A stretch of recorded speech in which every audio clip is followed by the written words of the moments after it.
بسم اللہ الرحمن الرحیم۔ کسی بندے کی کوئی زمین ہو، اس زمین کی وہ بندہ دنیا سے رخصت ہو جائے اور اس کے بعد جو اس کے ورثاء ہوں گے وہ اس زمین کے متعلق آپس میں وہ تقسیم کا مطالبہ کریں گے۔ اگر کوئی اور بندہ کھڑا ہو گیا، وہ کہنے لگا زمین میری ہے، تو اس وجہ سے ان کی آپس میں لڑائی ہو جائے گی ورثاء میں، اور دوسرے جو مطالبین ہیں یعنی مطالبہ کرنے والے لوگ ہیں ان کی آپس میں لڑائی ہو جائے گی۔ یہ ورثاء جو ہیں یہ کبھی بھی اس زمین کو چھوڑیں گے نہیں، کیونکہ یہ ثابت کرنے کی کوشش کریں گے، اہل محلہ کو بلائیں گے، گواہوں کو بلائیں گے، یہ زمین ہمارے ابا کی تھی، ہمارے ابا کی زمین پر کوئی کیسے قابض ہو سکتا ہے؟ جی تعلق ان کا قائم ہے نا، تو یہ لوگ ضرور لڑیں گے۔ اگر تعلق ان کا قائم نہ ہو تو یہ پیچھے ہو جائیں، ٹھیک ہے جی۔ اور اس کی ظاہری بات ہے دوسرے لوگ جو ہیں وہ تو نہیں لڑیں گے نا آ کر کے، کیونکہ ان کی زمین ہے نہیں، ان کا فوت ہونے والے کے ساتھ کوئی تعلق کوئی نہیں، ان کا زمین کا جو مالک تھا اس کے ساتھ کوئی تعلق کوئی نہیں۔ اب یہ میں نے صرف آپ کو سمجھانے کے لیے ایک مثال دی ہے کہ کسی بھی چیز پر مطالبہ وہی لوگ کرتے ہیں جو مالک ہوں یا پھر مالک کے وارث ہوں، اور جیسے جیسے مالک کے ساتھ تعلق کمزور ہوتا جائے گا تو ویسے ویسے ان کا مطالبہ بھی کمزور ہوتا جائے گا۔ جتنا تعلق مضبوط ہوگا اتنا مطالبہ شدت کے ساتھ ہوگا، اور جتنا جتنا تعلق کمزور ہوتا جائے گا اور تعلق ختم ہی ہوگا، جہاں پہ تعلق ہوگا ہی نہیں وہاں مطالبہ ہی نہیں ہوگا۔ اسی طرح اگر ہم ذرا غور کریں کہ اللہ تبارک و تعالی نے پوری زمین کے متعلق ارشاد فرمایا، حبیب کریم علیہ السلام ارشاد فرماتے ہیں میں کہ پوری زمین جو ہے جعلت لی الارض مسجدا و طہورا، آقا علیہ السلام نے فرمایا کہ پوری زمین اللہ تبارک و تعالی نے میرے لیے مسجد بنا دی ہے، اور پوری زمین میرے لیے پاک کرنے والی بنا دی ہے، یعنی تیمم کر سکتے ہیں پوری زمین پر، پوری زمین میرے لیے مسجد بن گئی ہے۔ آج ایک مسجد ہو، تقریباً ہر مسلک والا جو ہے وہ ایک دوسرے کے ساتھ لڑائی کرتا ہوا دکھائی دیتا ہے، یہ مسجد ہمارے مسلک کی ہے، یہ مسجد ہمارے مسلک کی ہے۔ ایک مسلک والا دوسرے مسلک والے کو اپنی مسجد میں گھسنے نہیں دیتا، باقاعدہ بورڈ لگے ہوتے ہیں فلاں مسلک کا بندہ نماز نہیں پڑھ سکتا، صرف میرے مسلک کا نماز پڑھ سکتا ہے۔ تو بتائیں یار، پوری زمین جو اللہ تبارک و تعالی نے یہ مسجد بنائی ہے میرے آقا علیہ السلام کے لیے، تو یہاں پہ کافر مؤذن کیوں بنے ہوئے ہیں؟ یعنی کافروں کی حکومت کیوں ہے؟ کافر حکمران کیوں ہیں؟ کافر امام کیوں ہیں؟ کافر مؤذن کیوں ہیں؟ کافر پولیس کیوں لگی ہوئی؟ کافر فوج کیوں لگی ہوئی؟ سارا نظام ان کے ہاتھ میں کیسے چلا گیا یار؟ اس کا مطلب یہ ہوا کہ دادے کی زمین ہو تو ہم جتلائیں یہ زمین ہماری ہے، ہم گواہ لائیں، مقدمے لڑیں، آگے پیچھے گھومے پھریں۔ تو جب زمین ہو اور رسول اللہ علیہ السلام کے بخاری میں حدیث پاک ہے وَاعْلَمُوا أَنَّ الْأَرْضَ لِلَّهِ وَرَسُولِهِ، میں کہ جان لو، یقین کر لو یہ زمین ساری اللہ اور اس کے رسول کی ہے۔ تو یہ احادیث مبارکہ صرف میدان مناظرہ میں اختیارات حضور کے ثابت کرنے کے لیے پڑھ جاتی، اختیارات تو آقا علیہ السلام کے پوری زمین پر حضور کی حکومت تو نافذ کروائیں۔ جی آقا علیہ السلام کی حکومت نافذ کوئی نہیں، صرف مناظرے کی حد تک آقا علیہ السلام کے اختیارات ثابت کرنا، یہ سمجھ نہیں آتی بات۔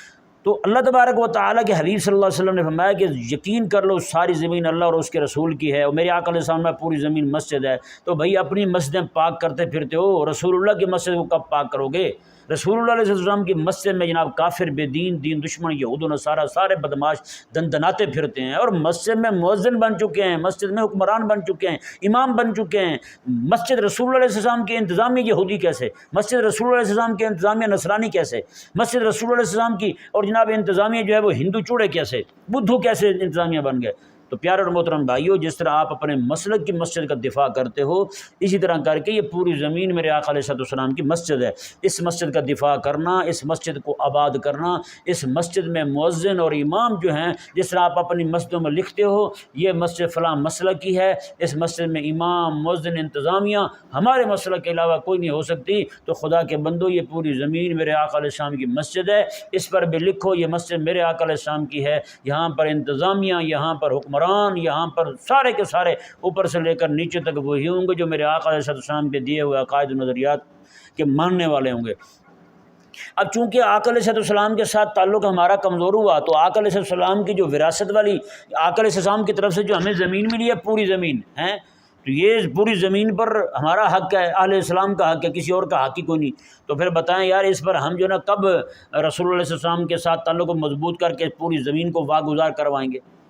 جی تو اب اسی طرح دیکھیں تعلق کمزور ہونے کی وجہ سے آج کوئی بندہ کسی کے سگے بھائی کو اس کے گلے پر پستول رکھ دے کہے جس کو میں مارتا ہوں تو بتائیں کتنے لوگوں کو تڑپ ہوں گے جو اس کے سگے بھائی ہوں گے؟ تعلق ہوگا تو تڑپ جائیں گے، تعلق نہیں ہوگا کہیں گے ٹھیک ہے مزے کرو۔ تعلق نہیں ہے تو سکون کے ساتھ بیٹھے ہوا نا۔ فلسطین میں مسلمانوں کو، بچوں کو، بہنوں کو، ماؤں کو شہید کیا جا رہا ہے، جی بچے بیچارے بھوک سے شہید ہو رہے ہیں، کوئی جناب بمباری سے شہید ہو رہے ہیں، ان کی گولیوں سے ان کے سینے چھلنی ہو رہے ہیں۔ تو آج 330 دن ہو چکے اس جنگ کو شروع ہوئے، سال ختم ہونے کو ہے، تو بتائیں کسی کے کان میں جو رنگی آج تک؟ کسی کو کسی کے ماتھے پہ بل آیا ہے اس معاملے میں کہ یار میرے آقا علیہ السلام نے جن کو میرا بھائی بنایا تھا، میرے آقا علیہ السلام نے جن کو میری بہن بنایا تھا، میرے آقا علیہ السلام نے جن کی رشتہ داری میرے ساتھ جوڑی تھی، ان کی تیرا اپنا بھائی ہو، مطلب یہ کہ تو نے مادی رشتے کو سارا کچھ سمجھا ہے، رسول اللہ علیہ السلام نے جو ایمانی رشتہ تیرا قائم کیا تھا اس کا تجھے احساس ہی کو نہیں۔ تیرا بھائی مرا ہو، میں پوچھوں گا تجھ سے کہ تو جناب وہ جو کیا نام اس کا اولمپک کھیل جو نا اس میں تو شرکت کرے گا؟ تیرا بھائی سگا مرا ہو تو اولمپک کھیل میں حصہ لے گا؟ تیرا بھائی مرا ہو اولمپک کھیل گیم جیتنے پر تو جناب ناچ گانے کرے گا؟ تیرا بھائی مرا ہو اسی دن مرا ہو، اسی دن میں دیکھوں گا تجھے کیسے تو جناب کھیل کود کرتا ہے، کیسے ڈھول بجاتا ہے تو۔ اس کا مطلب یہ ہے جس طرح زمین کے معاملے میں ہمارا آقا علیہ السلام کے ساتھ تعلق کمزور ہوا ہے تو ہم زمین والے مطالبے سے دستبردار ہو گئے، اسی طرح کر کے آج ہمارا آقا علیہ السلام کے ساتھ جو تعلق تھا وہ کمزور ہو گیا ہے۔ اس لیے ہمیں اپنے رشتہ دار جو خونی رشتے ہمارے ان کے ضائع ہونے پر ہمیں تکلیف ہوتی ہے۔ رسول اللہ علیہ السلام نے جو رشتے ہمارے لیے بنائے ہیں، قائم فرمائے ہیں، ان کے دنیا سے جانے پر، ان رشتوں کے ضائع ہونے پر، ان رشتوں کے شہید ہونے پر ہمیں کوئی تکلیف نہیں ہوتی۔ اس کا مطلب یہ ہے کہ یہ امت جو ہے اس وقت خاک کا ڈھیر بن چکی ہے، ان کے اندر احساس نہیں رہا، نقصان کا احساس ہی ختم ہو گیا۔ تو پیارے اور محترم بھائیو، ہم میں سے ہر ایک پر لازم ہے کہ ہم اپنے تعلق کو آقا علیہ السلام کے ساتھ مضبوط کریں۔ ہمارا تعلق آقا علیہ السلام کے ساتھ مضبوط ہوگا تو آقا علیہ السلام کے تعلق والی چیزوں کی قدر ہماری نگاہ میں بڑھے گی۔ اس لیے ہماری ماں کے رشتے کی وجہ سے بھائی جو ہے اس کی قدر ہے، ماں کے رشتے کی وجہ سے جو بہن ہے اس کی قدر ہے۔ باپ کی زمین کے پر ہم جو ہے نا مطالبہ جتاتے ہیں لوگوں کو، گواہ اکٹھے کریں گے، عدالتوں میں جا کے مقدمے لڑیں گے، دائیں بائیں بھاگیں گے، پنچایتیں بلائیں گے، اوگے پیچھے پریاں اکٹھی کریں گے، لیکن جب بات آئے گی رسول اللہ علیہ السلام کی، جس چیز کے مالک ہم رسول اللہ علیہ السلام کی وجہ سے بن رہے ہیں اس کا نام ہی کوئی نہیں۔ اور یہی وجہ ہے یہ امت جو ہے نا، یہ کئی لوگ جو ایک طبقہ ہے خاص، امت نہیں، ایک طبقہ جو ہے وہ فدق کو لے کے تو روتا ہے، باغ فدق پہ قبضہ تو باغ فدق پہ قبضہ، اور پوری زمین رسول اللہ علیہ السلام کی، دیکھ اس کو، حضور فرماتے جعلت لی الارض مسجدا، اللہ نے ساری زمین میرے لیے مسجد بنا دی، وَاعْلَمُوا أَنَّ الْأَرْضَ لِلَّهِ وَرَسُولِهِ، یہ آقا علیہ السلام فرماتے ہیں ایک ٹکڑے کو تم رو رہے ہو، پوری کائنات پہ قبضہ کر گیا یہودی غالب آ چکا ہے، نصرانی غالب آ چکا ہے، اس کی بات ہی کوئی نہیں کرتا۔